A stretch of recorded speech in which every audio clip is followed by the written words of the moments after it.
Do you think there are any misconceptions about medical negligence work? Get case management in sooner, that would be my ideal goal, because obviously we can get those services in nice and quickly and make a difference to family life. What made you decide that this was the role for you, case management? I wanted to give those children and young people a bit more time, and as case managers we have time.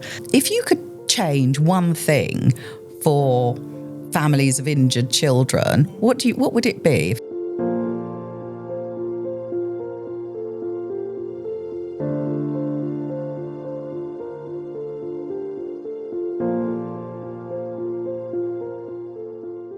Thank you for joining me for another in the third series of our podcast, Medical Negligence Matters. Today, I'm going to be chatting to Zoe Biginton of Ben Holden Limited. Zoe is a senior case manager, and I've worked with her on a number of cases, as have a number of other solicitors in the office. Hi, Zoe. Thank you for joining me. Thank you for inviting me. The first thing everyone always wants to know when I suggest that we might involve a case manager is, what does a case manager do? Why would I need one? So what do you do? Why would they need one? That's a great question. I always see the case manager almost as a conductor of an orchestra. Mm-hmm. We coordinate a lot of independent services for clients. We advocate for clients. We promote care and support for clients. You know, we really stand in the client's corner, helping them to navigate their way through the various therapists and other people they're going to be. So we're really talking about people who are injured fairly severely and need a lot of input and help. Yeah, absolutely. So they're probably, as an individual, not able to advocate for themselves anyway. That's exactly right. Yeah, and we come with the skills and knowledge to take that responsibility forward. And also they're having to access services that most of us don't, sort of OTs and things. And that's right. Speech and language therapy, music therapy. You know, a case manager will come to the client with a knowledge base of all those local services and be able to instruct those for the client. So what's the first thing you'll do when I suggest that maybe you go and see one of my clients? What's the first thing you'll do? So I'd find out what you were looking for, and whether you would want me to do a formal assessment of your client. You know, we offer our immediate needs assessments, and they're quite a formal process. And I think that's what we normally want that, because that's probably the fullest service you offer. Absolutely. And, you know, we often find that for cases that are unsettled, that is what the solicitor would ask us for. But, you know, sometimes we do visit a client later on in the claim when the case is settled, and, you know, the needs are perhaps slightly different after the litigation process. Yeah, and they've got, by then the case is settled, so they have all of their money. Whereas, of course, when we're asking for an immediate needs assessment for someone who maybe has had an admission of liability and so received an interim payment, a smaller payment on account, it might limit what you can offer them, given the money that we've got. So you have to work within whatever we have. Of course. So there would be that discussion prior to visiting the client. And, you know, certainly for me as a case manager, I think there's a balance really between working out what is important to and for the client and family, and my professional knowledge and my recommendations. And ideally, I want to marry those both together. And how do you find families usually take to the idea of having someone come in and take on this role, which until then, mainly the family have had to?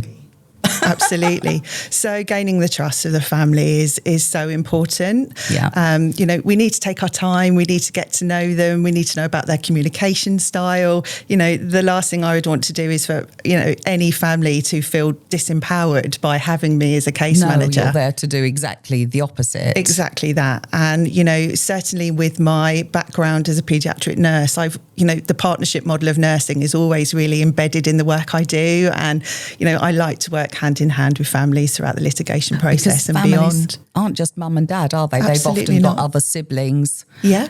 And you have to ensure that they're included, of course, within the plan, and their needs are allowed for. Absolutely. As well. Yeah. Yep. So what made you decide that this was the role for you, case management? So I've been a registered children's nurse for over 25 years. And That's a long time. before I became a case manager, I was working as a manager in a healthcare setting. And I was finding that the higher I got up the management ladder, the further away I was getting from children and their families. People say that, don't they, when you get into management? Absolutely. Lots of meetings, lots of paperwork. And yeah, I decided that, I really wanted to go back to being client-facing, working with families. And it was actually a former colleague that saw my potential to be a case manager and encouraged me to give it a try. And I haven't looked back. It's been 7 years now. I was just going to say, how long have you been in case management? 7 years. Yeah, I'm a senior case manager now. I'm an advanced member of Babacom as well. So what would that mean for someone who's has you as their case manager? So I have reached a level of assessment with Babacom to show that I have a level of competency to work at the highest level in supporting children and families. So it's a bit of reassurance outside of what you say, it's independent reassurance. Absolutely. Or accreditation of your skills and knowledge. Yeah. So I now find, that I've got the balance of both worlds, really. I can use my leadership skills, my strong interpersonal skills, but also get to work really close with children and families, which is what I love. And often those relationships can be very long term, as you know, Tami, that, lifelong, years long. Absolutely. Yeah, and it's a pleasure. I suppose there is a difference working as a case manager with a family who come to you through any route other than litigation, because when I introduce you to someone, you also have me. Yes. Yes. And often, if they've had an interim payment, you also have a deputy, have a professional deputy who will then continue to work for them. Yeah. And does either of those provide additional challenges or layers or? I don't think so, as long as the communication is there from the start and the management of expectation for all parties. I mean, certainly, my recommendations, particularly in litigation, it's very important that, the solicitor like yourself knows what I'm recommending and why. So reports are very, very important, and working with you. And of course, there is a financial implication to any of the services that I recommend. So obviously that's where the deputy comes in as well. And that carries on post-settlement, doesn't it? A lot of clients continue to have their deputy managing funds. And that's a long-term relationship for me and the deputy. It's you and the deputy going forward then. And I just like to hear every now and then about how things are going. Of course. So you said you found that the more you progressed in your career, the more managerial it became, the less hands-on, the less you were seeing children and their families. So was there any personal or professional experience that particularly pushed you towards making a change, realising that this wasn't going in the direction you really felt you wanted to go, and so you would make this change? Yeah, I mean, certainly when I was working in acute hospitals, I found that the children with the most complex health needs and neurodisabilities really needed time from a nurse. And, working on busy wards, I really found that I couldn't provide that time that I wanted. I've always had a real specialist interest in children with neurodisabilities. I was a carer before I became a nurse at a specialist school. So they've always, really stimulated my interest and my passion. I wanted to give those children and young people a bit more time. And as case managers, we have time. And you do. It's blissful. And it's very hands-on, isn't it? Yeah, it's very hands-on. You see them a lot. Yeah. Do you think there are any misconceptions about medical negligence work if you tell people that part of your work might be working with children who are in the middle of a medical negligence claim? Do you think there are any thoughts that people have about that?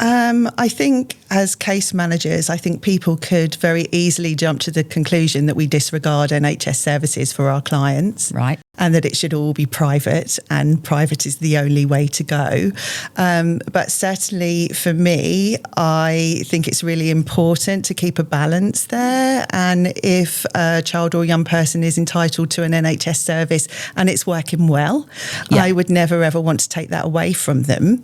No. But, the way I see it is that those private services should intertwine with the NHS services. And I like to see the client being taken in the one direction from both parties, actually, NHS and private. So it's always worth introducing those professionals together, seeing them as part of the one MDT, really. And does that work well? Do you find it that works does work well if you start early and you make the introductions? You know, certainly at my point of instruction, I'd be wanting to write to the child's GP, any NHS services that are on board, just to let them know that I'm here as case manager and what my ongoing plan is. Now, don't get me wrong, the private services do give a lot more to my clients than what the NHS do.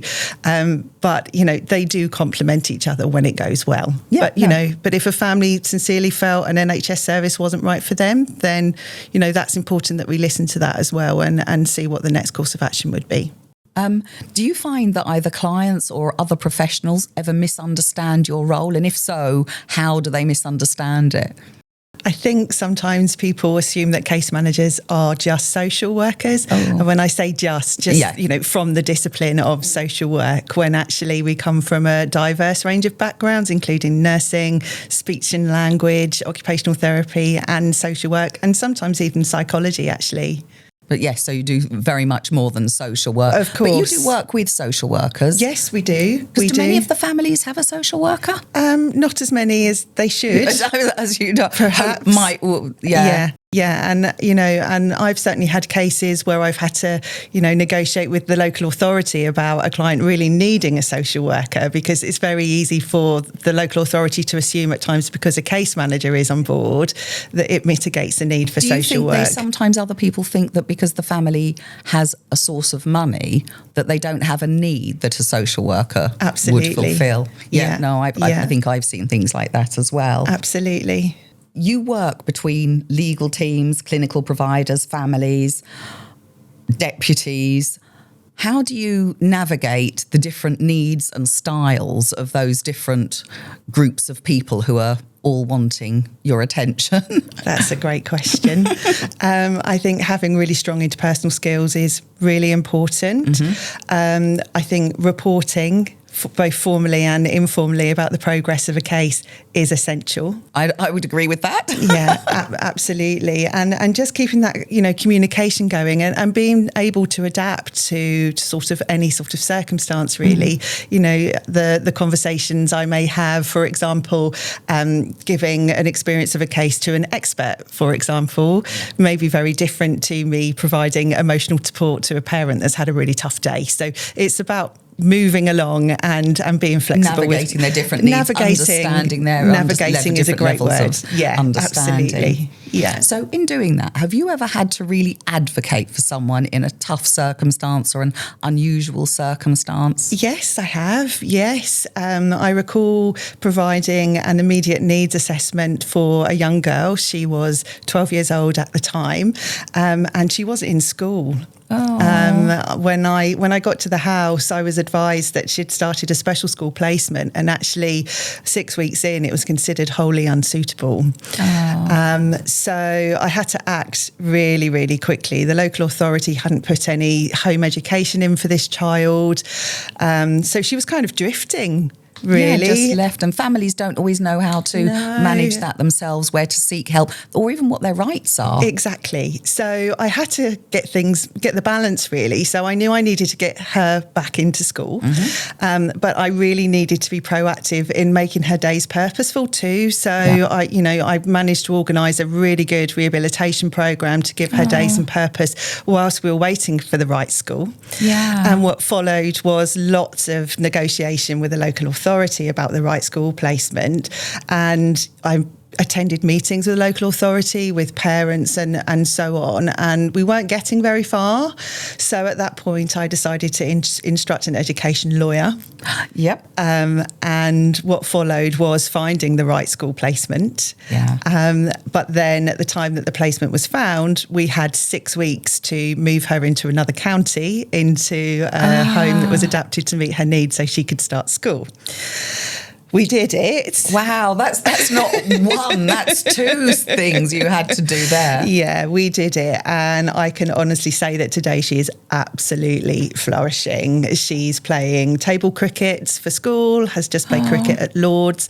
She's singing at the O2 with her school choir.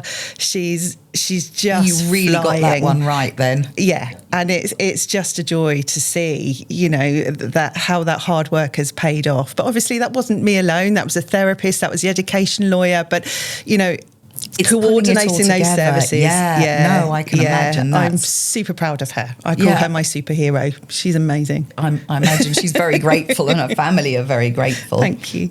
Can you think of a moment when what you did for somebody has had a really noticeable impact on their independence or their quality of life?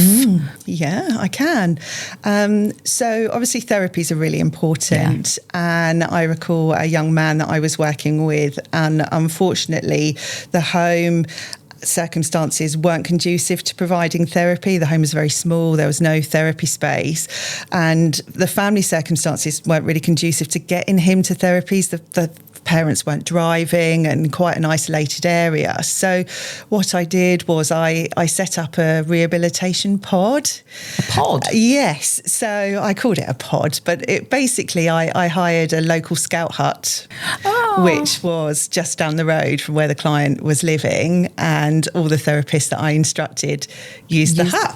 Oh, that's really... And it worked really, really well. We got going with the rehabilitation really, really quickly, and his independence, particularly with his life skills, cooking, all that kind of stuff, because we use a kitchen there.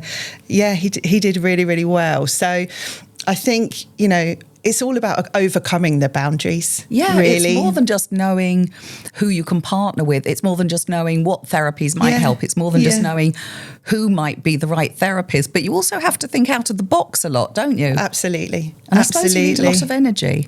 You do. But you get a lot of energy back from your clients and families as well. And that's what makes it worthwhile for me. Can you think of anything that maybe you've learned from a client that's really stuck with you? I think, I think patience is really important, and taking small steps to get to a bigger goal.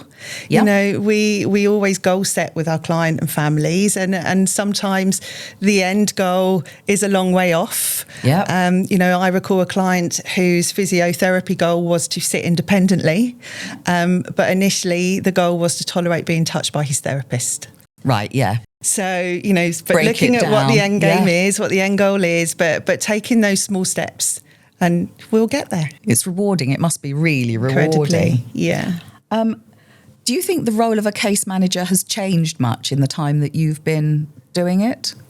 I think, there is greater understanding of the role that we do, but we're not quite there yet. You'd like to see? I think there needs to be greater understanding in the wider, health and social care sector of what a case manager does. Certainly I find myself, outside of working in the medical legal side of things, I'm having to explain a lot about what I do to external professionals, for example. I suppose the title is a bit general sounding if you don't know what case management is. Yes. I think if somebody says I work in case management, it sounds could be different. Anything. There's case managers in hospitals, there's case managers in social care, there's lots of terms that, could be misinterpreted, I think. So, I think it's getting better, but we've got a little way to go. What do you think about the families that you've worked with over the years? Do you see any difference now and then? Do they seem more willing to challenge decisions or suggestions? I think, yes. I think that's important. I always see parents almost as an expert in their own right. They're an expert in their child's needs. And, and if they have a view, it's really important that I listen to that and support that and empower them. Yeah. So, yes. And I think, as professionals, we're getting better at taking the time and listening to what's important for families. To the family themselves. But, of course, we have to manage expectation too. Yeah, no, you're absolutely. Do you find that there's more openness to the role of a case manager now when you introduce yourself to a family, or the suggestion is made to a family and you maybe visit them for the first time? I think families are quite anxious. And, before we're instructed, we always try and meet families informally for what we call a meet and greet. Okay. And that's just a get to know you session, really, because, case management, we're looking at a long-term working relationship, ideally, if it goes well. As I've said, it could be years long, a lifetime. Yeah. No. So it's about making sure that the case manager and the family are the right fit. for each other. And that meet and greet is so important in just kind of being human, setting the listening to what the family goals are, what we're hoping for, spending some time with the child, certainly from my perspective, maybe doing some play, getting to know them, you know, so that's really important, just to give family that kind of control to kind of pick who is really the right fit for them, because if that fit isn't there, it can be really stressful for families. And sometimes it doesn't go right first time. Certainly as a case manager, I've worked with cases where there's been a former case manager and that relationship hasn't gone so well. It's a personal relationship, isn't it? There doesn't have to be blame. No. If you could change one thing for families of injured children, what would it be if you could change one thing, apart from taking the injury away from them, obviously? Of course. I would like case management to start sooner. Yeah. Quite often I find that parents have been really, really struggling for years sometimes before carrying funds are available. 10-year-olds upstairs. In properties that are completely unsuitable, using transport vehicles, that aren't particularly wheelchair accessible, lifting their children into the car, being up all night, they're desperate for support. So, I would like that to, if we could get case management in sooner, that would be my ideal goal, because obviously we can get those services in nice and quickly and make a difference to family life. I can see that, absolutely. And I have to say, I'm always thrilled when I find that you have a space for one of my clients who's now looking for a case manager. Thank you. I just wanted to say thank you very much for joining me today. I'm really hoping that we've answered some questions that families and clients will have about the role of a case manager. So thank you. It's been lovely to talk to you. Thank you, Tami. Thank you.